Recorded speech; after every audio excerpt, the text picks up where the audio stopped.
Isang malagim na insidente ang nangyari dito sa Baryo Lawaan sa Lawaan, Antique kahapon. Dalawa ang patay sa pamamaril. Ang involved, grupo ni SK Chairman at grupo ng magkakapatid. Ano nga ba ang nangyari? Narito ang aming report. Isang malagim na engkwentro ang naganap sa pagitan ng grupo ng SK Chairman at dalawang magkakapatid na armado ng gulok at baril sa Baryo Lawaan sa bayan ng Lawaan sa probinsya ng Antique. Naganap ang insidente nitong Marso 11 taong kasalukuyan sa kasagsagan ng Barangay Fiesta Celebration sa lugar. Ayon sa Lawaan Police Station, mag-aalas 3:11 kahapon ng hapon dumating dito sa kanilang himpilan ang isang SK Chairman na sugatan sa liig dulot ng pananaga at Kasama nito ang kapatid na si Michael na may tama rin ng bala ng baril sa puwitang bahagi ng katawan. Naka-receive din po kami ng information doon regarding sa shooting incident sa isang barangay, sa barangay Baryo Lawaan Antique. So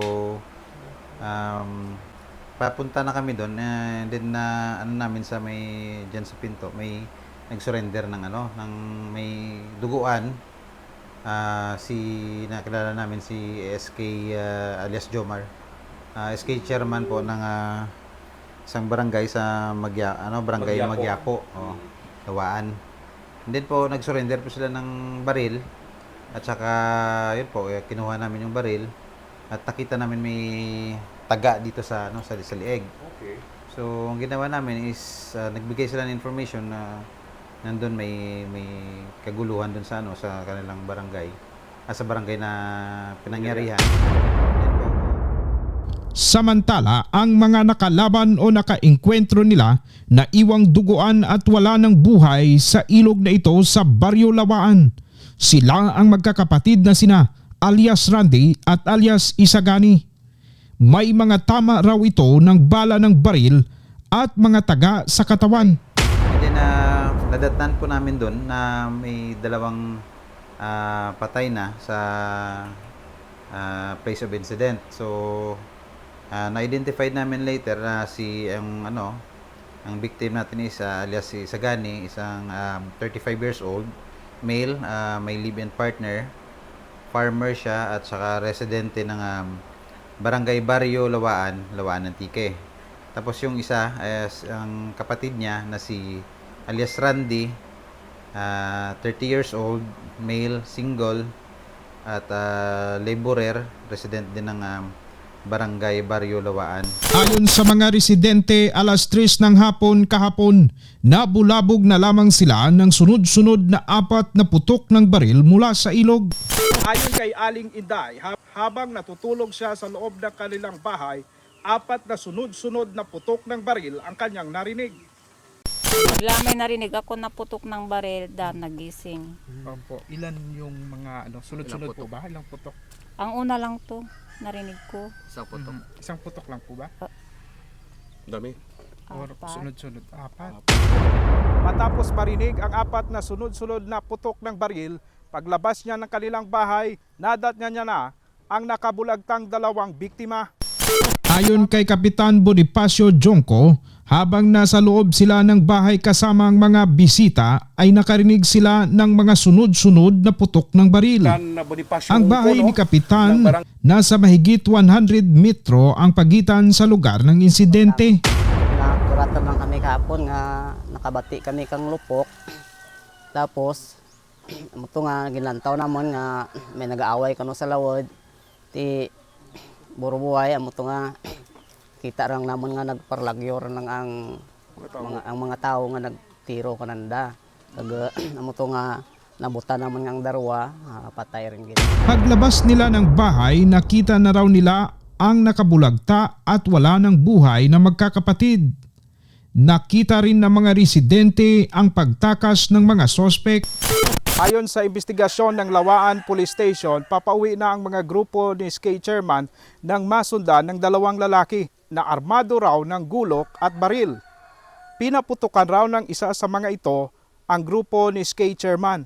Isa sa mga kasama ni SK Chairman ang naagaw ang baril ng dalawang lalaki at pinaputukan ang mga ito. Ayun po, yung nangyari is habang naglalakad yung mga suspects natin, kasama yung mga kapatid niya, tatlo silang magkapatid, and then may isang kasama na bayaw nila. Hindi nila na malaya na mapalapit na pala yung Magkapatid. yung dalawang victim natin. So biglang walang apparent reason, biglang bumunot ng bolo itong si alias Isagani, yung isang napatay. And then ang sunod is bumunot din ng baril yung si alias Randy. Tapos binaril din si alias Jomar, yung isang suspect natin. So nag-agawan ng Baril. bolo muna si Isagani at saka si alias Jomar. And then ito din na nabaril muna una si Michael, yung isang kasama ni yung kapatid ni Jomar. Tapos pumunta din ito si yung kapatid ni Jomar na si Gerald, kumuha ng bato. Pinukol sa ulo ni Randy sa isang victim. Tapos natumba, and then pagtumba, kinuha yung baril tsaka binaril yung nang baril ng una, si Randy, alias Randy. Pagkatapos baril kay Randy, binaril din si alias Isagani. Pero bago mabaril yun si alias Isagani, nakuha na ni alias Jomar yung bolo, tsaka tinaga yung ulo ni Isagani. Kaya natumba si Isagani. Pagbaril ni alias Gerald sa kay Isagani, natumba na siya, nakatumba na. So gayon, yun ang sunod na nangyari is kinuha nila yung baril, dinala nila yung baril, sinurrender dito sa sa police station. Anong armas? 45, caliber 45. Okay. Opo. Ano po ang sunod na investigation dito, sir? Mayroon bang paraffin test na gagawin kung sino talaga ang nakapagpaputok ng baril po? Opo. Bali po, ang sunod na nangyari po is nag-surrender din po yung suspect natin. Isang suspect. Pero yung isang suspect is dinala dun sa hospital. Sinitama London. ng taga. Oo, may taga dito. Tapos kagabi, after nang nag-process yung soko natin dun sa place of incident, pumunta dito sa police station at saka pinarapin test yung isang suspect natin dito, si Gerald. And then kagabi pumunta din sa doon, parang nagparapin test din yata doon sa may funeraria, yung Yung dalawa. yung isa na bumaril yung si Randy. Si Randy lang kasi may hawak ng Hawak. baril. Ng Ang kay Isagani po is Bolo. itak. Bolo. Ano po, sir, yung malalim na dahilan ng itong away nila? Kasi based sa pag-interview namin, saka na-interview ko rin yung yung asawa ni Gerald, actually kagabi nandito. Dati daw kasi may matagal na silang away. So noon pa nung birthday ng tatay ng asawa ni Gerald, doon sa bahay nila, Sa suspect, bahay ng suspect. sa bahay ng asawa ng suspect, sa tatay niya. Tatay niya. Sa tatay niya. Nagkagulo doon kasi parang nagpapasaway yung si Isagani. Sinaway ni alias Jomar hanggang nagsuntukan. Inawat din. Then yun kahapon, siguro baka may galit pa si yung victim natin. Kaya ayun, sinundan, tinaga bigla. Sinundan o binantay na talaga doon sa Hindi, daanan? sinundan. talaga. No. Sinundan kasi naglalakad sila dun sa area ng yung parang tuyong ilog na. Oo. Naglalakad sila doon, hanggang naglalakad. Nasundan sila ni parang wala lang parang walang naman intention. Sinabayan lang gano'n? Sinabayan lang. Okay. Nung naabutan, tinaga agad. So hindi naka-prepare nga si kasi wala namang alam na si Jomar. Yes. Ano po, kaya yun po yung nangyari. Si Jomar ngayon nandun sa ospital. Nandun po sa hospital sa How may about si San Michael? Jose. Si Michael din po, kagabi po kasi, inuna muna na ihatid dun sa ano, kahapon sa Bugasong Medicare facility. And then nung pagkagabi, si Jomar, diniretso na sa ano, pinorward na sa San Jose. Sa hospital din doon sa San Jose. And then, itong madaling araw, pinorward na rin si Michael. Kasi ang tama ni Michael is dito sa Batax, sa Pitanya. Yung andito ngayon, Yung dito ngayon si Gerald is walang tama, walang sugat. Siya yung unang pinarapin test. arrested ito. Si Joe. Arrested, nag-surrender siya, arrested namin. So, bali tatlo sila pumunta kahapon ito after ng incident sir. Jomar, Michael, Si Jomar, si Michael, yes. si Gerald, tsaka Gerald. yung isang si Eric. Si Eric naman, wala namang participation doon. Parang So, tatlo lang talaga. tatlo lang silang na-involved kasi ito si Michael na tamaan na na baril na. Sino dito magkapatid? Si Michael or si Jomar? Si Magkapatid. Michael, si Jomar, tsaka si Gerald, Magkapatid. magkapatid. Tatlo silang magkapatid. At yung mga biktima din, magkapatid din. Magkapatid din. Nako. Ayan pala. So, ano ngayong kaso sir ang kaharapin nitong magkapatid? Michael, Jomar, and Gerald? Either po murder or homicide po, i-establish po muna namin lahat ng ano. Kasi sila nagbantay eh. Tingnan po natin tingnan po natin, pag-aralan po natin. Depende din sa Baka may investigation mga witness pa Pero sa ngayon, nakuna na namin ng statement yung pamilya ng ng biktima. ng biktima.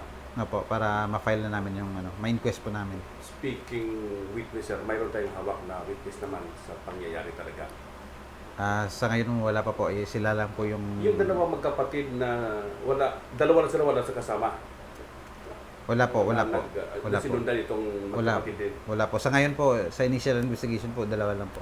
Sino dito ang iski chairman? Si Jomar Si Jomar po. ng barangay Barrio Hindi po, Barangay Magya po. Sa Magyapo. kabilang, Yes, kabilang Magyapo. barangay po. Okay po. Yung pinangyarihan po is Barangay Barrio Lawaan. Barangay Barrio Lawaan. Tapos Lawaan Antique. Barangay Barrio Lawaan, Lawaan Antique. Opo. Yung barangay Manyapo, Lawaan Antique. Magya po. Magyapo. Lawaan Katabing Antique. barangay nito sir. Sa kabilang, kung sa medyo bulubundukin kasi. Bababa dito. Pero ang pinakadaanan, meron din daanan dito sa highway. Tapos doon sa unahan ng Intaw, may daanan doon papuntang Pakyat. Pero meron daw bagong daan dyan. Pa-shortcut. Pero Mula dito bundok sa na, bayan, bundok na. mga ilang kilometro sir. Siguro mga sandali po. Wala. Magya po. 5 kilometers? Yung yung 3.5 sir, kilometers nata. yung 3.5 po to 4 kilometers yung Sir, on the spot ba itong magkapatid? Saan ba yung mga tama nila sir? 45 ang gamit eh.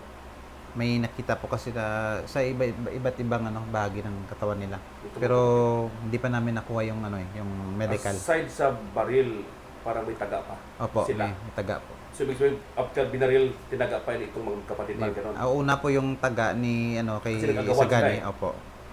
Opo. So, naagaw ngayon ng mga suspect yung itak at Opo. Tinaga. pinalite. Oo. Naagaw din ngayon ng isa sa kapatid ang baril, Baril. sa victim at Binaril. binaril sa kanya. Opo.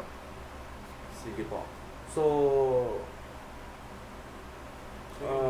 madami ito eh. Sa mga biktima po yung baril, sir. Opo. Doon po nanggaling.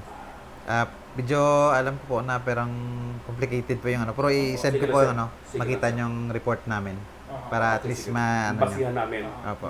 Kasi itong medyo hindi para klaro sa akin kung, Oo nga po, kaya lahat po naghihingi ng kung sino dito si Juan Sirian. No sir, arrested naman sila at andito pa ngayon sa Opo. lockup cell yung isa sa mga Opo. suspect. So apat, bali tatlo lang talaga ang may participation, dalawa parang binitiwan na parang ganun. Opo. Tatlo lang po. Dalawa lang po yung suspects natin. Tapos tatlo yung biktima. Kasi yung isang kapatid ng Jomar tsaka Gerald is natamaan lang. Hindi naman nag-participate sa gulo. So matotal ang may mga tama, dalawang namatay, at itong magkapatid na tatlo, may mga tama din. Yung dalawa lang po. Okay. So, apat ang may mga tama, Oo, dalawang apat. patay. Both side. Opo. Okay. Parang confusing na masyado. Opo, complicated po Kumbaga, yun. nangyari, itong mga biktima na napatay, ito yung may mga baril. May Opo. baril isa. Tapos gawan sila po. yung sumunod dito sa mga Suspect. nalaga. Opo. So, tapos sila pa yung Napatay po. Napatay. Opo. Okay. So, ano sir ang resulta ng para Wala pa po, bago pa lang po yan. Later pa po pag ano. Yung medical pa po, wala pa nga po eh. Kung magpa-file po kami, to follow naman po yung medical. So, on the spot na talaga yung dalawa sila. On the spot sila. Opo, opo. May nag-vlog na nga po sa ano eh. Doon mismo sa lugar eh, nagpa-vlog. Yes, Parang, ay, instead- sir, ganun na. Instead Okay niya po lang nga po. tumawag muna ng pulis inuna pa yung... Pinarasiso po sir yung crime scene ng Sopo po or Apa, may anong nangyari po pagkatapos na na-report sa inyo may nag-process ng crime scene yung tumawag po kami ng ano po, ng Soko po, nag-responde pa po. Siguro po mga more than 1 hour pa po yung biyahe nila. Layo pa. Kaya medyo hapon na po na Gabi na. sila. O, gabi na. Hindi naman, natapos lang kami madilim na. Kasi matagal yung pag-process eh. Nahanap pa namin yung... May mga empty shell doon sa na-recover. May na-recover po. Ang ilan, sir? Sa empty shells po is... initial lang po apat po eh. Tapos yung dalawang fired bullet po ang na-recover lang. Hindi naman lahat makikita yan kasi medyo mabato-bato lugar, buhangin. Saka oxygen sa doon. Ano pa, ng log pa. Ang natirang kwan sa magazine. Mayroong pag-surrender po, may isang live bullet po. Nasa lupa ng server Opo. pa. Opo. Grabe ha. So matotal ang laman ng 45.7 yan eh. Depende kung may extended. Depende po sa ilagay na. Apat ang fired, dalawang slug, Dalawang fired bullet. fired bullet at isang Nakita live ko. na sa shoulder pa. Opo. May depende man kung may lisensya kung sino may-ari talaga ng baril. Ano pa po, ipa-verify po namin. Subject for verification pa po. So, inuna po namin muna yung ano. Tsaka pag-file kasi 36 hours lang po yung regulatory period. Sila. Hopefully po, ma-inquest po ngayon po. Ang pamilya dito ng mga biktima. Nakuna na po ng mga statements. Sir, hindi maitago na medyo malapit na ang barangay election, ano po mayroon related? Wala naman po, wala naman. Malayo po, malayo. Malayo pa. Kasi barangay chairman yung isa eh. Yun yung tinitingnan po namin yung yung old grudges po kasi may kung sa iligay nun pa may tima-tima na. May tima sila. Saan mo itong naglit?